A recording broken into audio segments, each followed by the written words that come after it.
د توبې اولنی شرط دا ده اقلاع عن المعصیه چې انسان دې په داسې طریقه باندې توبه وباسي چې دای د هغې ګناه نه بالکل ځان بچ کړي. خدا توبه داسې چې حقیقتا توبه هم وي. مثلا یو کس ته هغه بدنظري کې مبتلا ده، بدنظري کوي، نو دته پکار ده چې دای د الله تعالی نه معافي وغواړي، الله تعالی ته توبه وباسي. یا الله زه خو کمزوره انسان یم، ما نه بدنظري وشوله، آینده به زه کله هم دا غلط کار نه کوم، یا الله ته ما معاف که.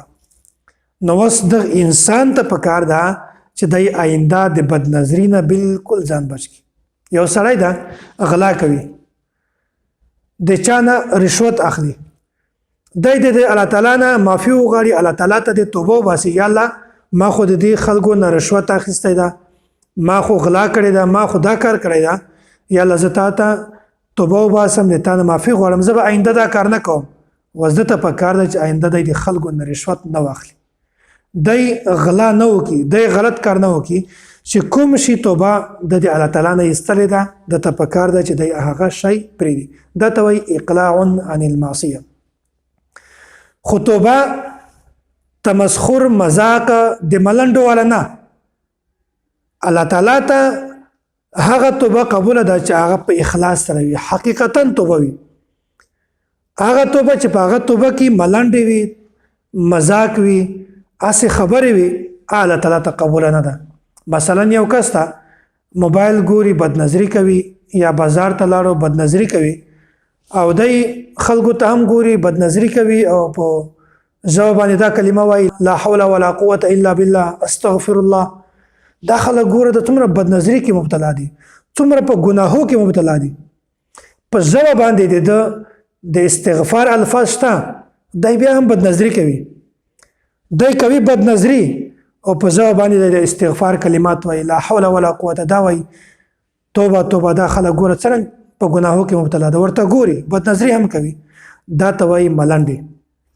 دا حقیقتا توبه نه ده، الله تعالی ته داسې توبه کله هم قبول نه ده. نو دا د توبې اولنی شرط اقلاع عن المعصیه. الله تعالی دا د انسان د هرې معاملې نه واقف ده. الله تعالی ته د هر انسان مبارکي خبر شته چې دا انسان په څومره اوبو کې ده، دا انسان په دغه انسانانو کې کوم انسانان داسې چې هغه نیک دي، څومره نیک دي، څومره انسانان دي چې هغه ګناهګار دي، دا ټوله پته الله تعالی ته شته. خو کوم انسان چې سمجدار وي، هغه په خپل زندگی کې، خپل نفس کې، ټول جسم کې دی سوچ وکړي، محاسبه وکړي، غور و فکر وکړي چې یاره ما نه کومه ګناه شوې ده چې زه هغه ګناه پرېږدم. که د ده انفرادي زندگی وي، که د ده اجتماعي زندگی وي، په خلکو کې وي، او که د ده عبادات وي، که د ده معاملات وي، په معاشره کې د خلکو سره ولاړی ناستی وي، او داسې د ده هر قسم زندگی دی د خپل ځان چې کومه نقشه ده، معاملات، داسې اعمال، دا د ټول مخې ته کېږي، او بیا د ګوري چې ما کوم عمل د شریعت مطابق ده، کوم عمل د شریعت مطابق نه ده، کوم عمل د ما داسې ده چې هغه الله تعالی ته خوښ نه ده، کوم عمل د ما داسې ده چې هغه الله تعالی ته خوښ ده، کوم کار داسې ده چې هغه ناجایز ده، کوم کار داسې چې هغه جایز ده. نو داسې سړی چې کله په خپل ځان کې غور و فکر وکړي، محاسبه وکړي، مراقبه وکړي، سوچ وکړي چې آیا زه په کوم لار باندې روان یم، نو داسې سړی به د ډیرو ګناهونو ځان بچ کولی شي. دغه پکار ده چې کوم اعمال د روغ وي، اخو صحیح ده کوي دي، چې کوم اعمال د خراب وي، د ګناه ول هغه کارونه دي ټول پرېږدي.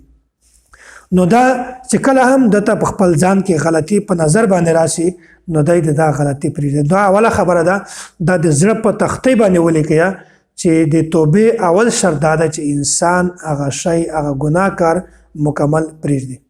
دا ته وایي اقلاع عن المعصیه. د توبې دوم شرط ده ان تندم علیها، چې کومه ګناه دې کړې ده، په هغه ګناه باندې تا ته پښیمانتیا هم وي، تا ته پریشانتیا هم وي،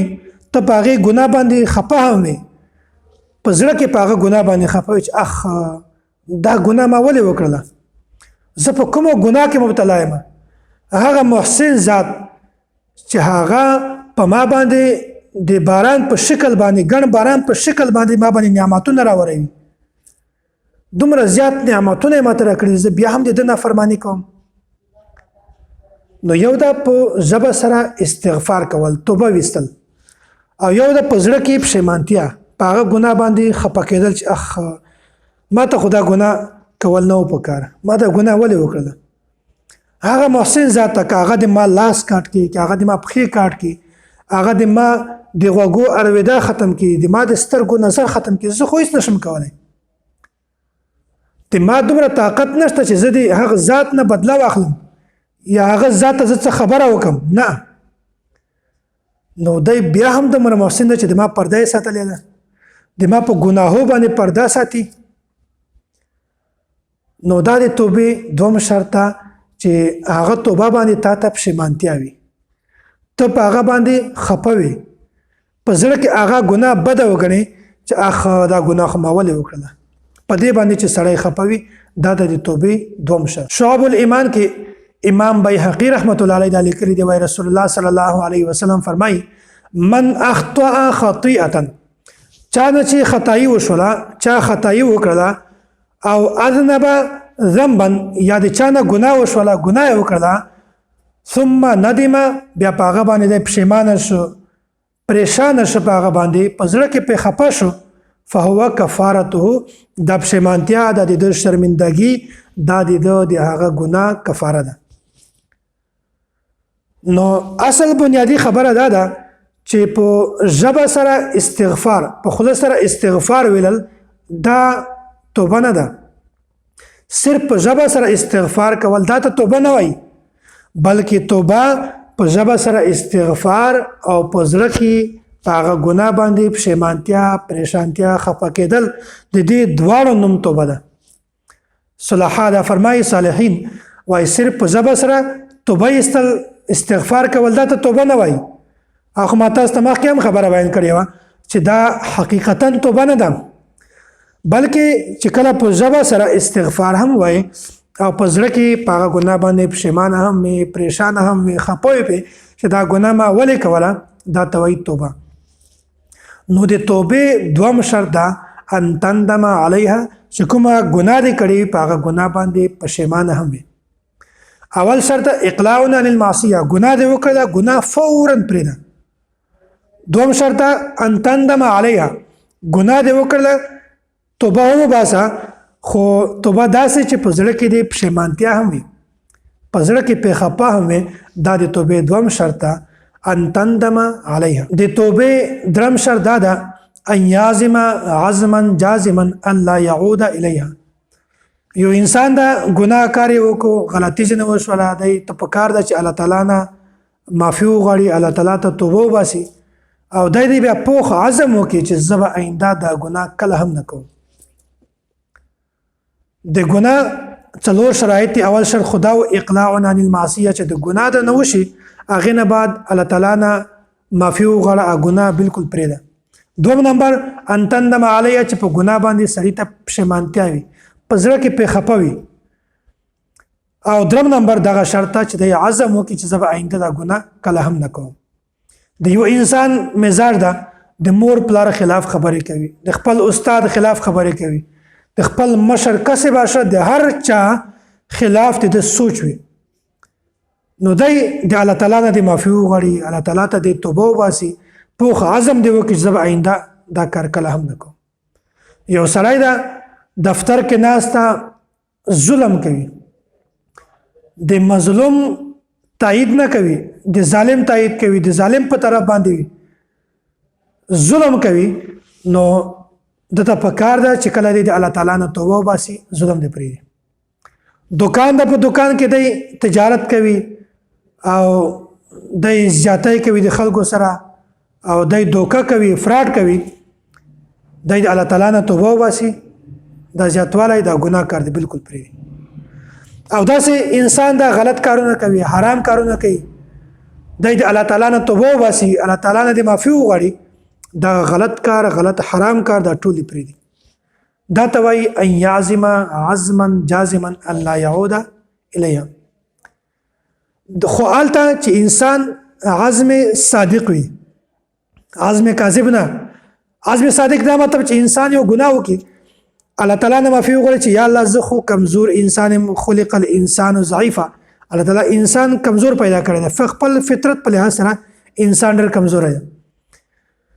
یا الله زه خو ډېر کمزور یم، ما نه دا ګناه شوې ده، ما توبه وایستله، زه به آینده دا ګناه کله هم نه کوم. آینده د ګناه کولو په زړه کې نفرت پیدا کول، د ګناه نه کولو عزم کول چې زه به آینده کله هم دا ګناه نه کوم، بس دومره هم کافي ده. دا ته وایي عزم صادق، پوخ عزم وکړي. یو د عزم کاذب شیطان په زړه کې دا وسوسې در اچوي چې ته دا توبه مه وباسه، کېدای شي شیطان ته نه بیا دا ګناه وباسي، کېدای شي دا ګناه ته بیا وکړي، بیا د توبې څه فایده ده. بعضې خلکو سوچونه دا وي چې ما خو توبه ویستلې وه، خو ما خو بیا د ګناه کار وکړو، ما خو بیا دا کار وکړو.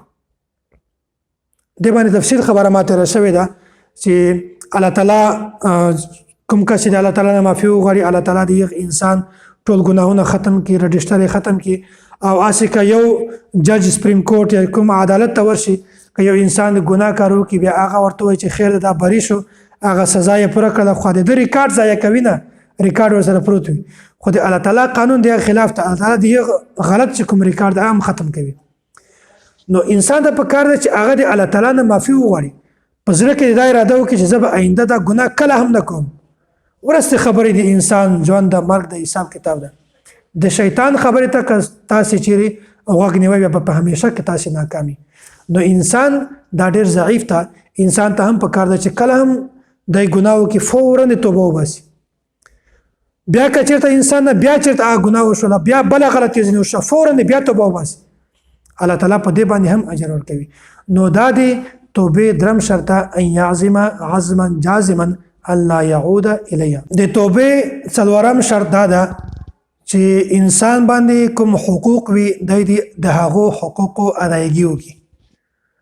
که هغه حقوق الله وي، د هغې د قضایي ترتیب د شروع کړي. په تا باندې لمنځونه پاته دي، لمنځونه دې قضا کړي دي، د هغو د قضایي ترتیب شروع کړه. دا د توبې څلورم شرط ده. خدا یو مسله ضمناً په دا منځ کې بله هم واورئ چې یو انسان نه ډېر لمنځونه قضا وي، بیا دی وایي چې زه به د دې لمنځو قضایي څنګه کوم، دی د حساب ولګوي چې د ما نه د یوه کال لمنځونه قضا دي، د یوې میاشتې لمنځونه قضا شوي دي.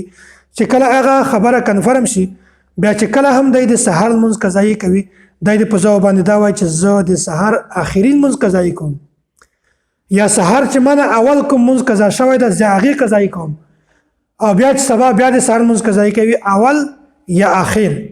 دا ټکی د خامخا پکې وایي. داسې د ماسپښین لمونځ، د مازدیګر، د ماښام، د ماسخوتن، دا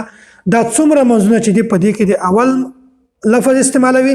یا د آخر، چې ما نه کوم د اول ماسپښین لمونځ قضا شوی ده، یا اول د مازدیګر لمونځ قضا شوی ده، اول ماسخوتن، ماښام، داسې آخر چې کوم یو لفظ تاسو ته مناسب کاري هغه تاسو استعمالوي. نو د خپل قضایي لمنځو ادایګي شروع کړئ. او داسې حقوق العباد، چا نه د قرضه اخیستې ده، د چا نه د بل حق والی ده، بل څه حق در باندې د هغه حقوقو ادایګي شروع کړه. قرضه سوکه سوکه ورواپس کوه، الله تعالی به په مرګ نه مخکې تا ته د هغې د ادایګي توفیق درکوي. نو دا د توبې څلورم شرط ده. خلاصه درته بیانوم، د توبې اول شرط ته اقلاع عن المعصیه. انسان ګناه وکړي، دا تفصیل تیر شوی ده، انسان ګناه وکړي هغه نه بعد د توبه وباسي، نو په توبې نه بعد د هغې ګناه نه بالکل ځان وساتي. دا ته وایي اقلاع عن المعصیه. دوم دا ان تندم علیها، چې کوم ګناه یې کړی ده په زړه کې په هغه باندې پښیمانه وي، پریشانه وي، خفه وي پرې، اوهو دا ګناه ما ولې کړی ده، ولې د ما نه دا ګناه وشو. درم دا ان یعزم عزما جازما الله یعود الیها، چې کوم ګناه د کړی په هغه باندې توبه وباسي او آینده د پوخ عزم وکړي چې زه به کله هم دا ګناه نه کوم. او څلورم دا ده چې کوم حقوق په ده باندې دي، که حقوق الله دي که حقوق العباد د هغې د ادایګي ترتیب دې هم شروع کړي. الله تعالی به دا ټول کارونه د موږ دپاره آسان کړي او الله تعالی دې موږ تاسې ټولو ته په صحیح طریقه باندې د توبې کولو توفیق را نصیب کړي. الله تعالی دې موږ تاسې ټولو ګناهونه معاف کړي. الله تعالی دې موږ تاسې مغفرت وکړي. الله تعالی دې د مونږ تاسې نیک اعمال حسنات قبول کړي او سیئاتونه د الله تعالی مونږ تاسې وساتي او الله تعالی دې مونږ تاسې سیئات هم معاف کړي خطاګانې د ټولې هم معاف کړي الله تعالی دې مونږ تاسو ته په دنیا کې په آخرت کې خپل شان مطابق اجر عظیم را نصیب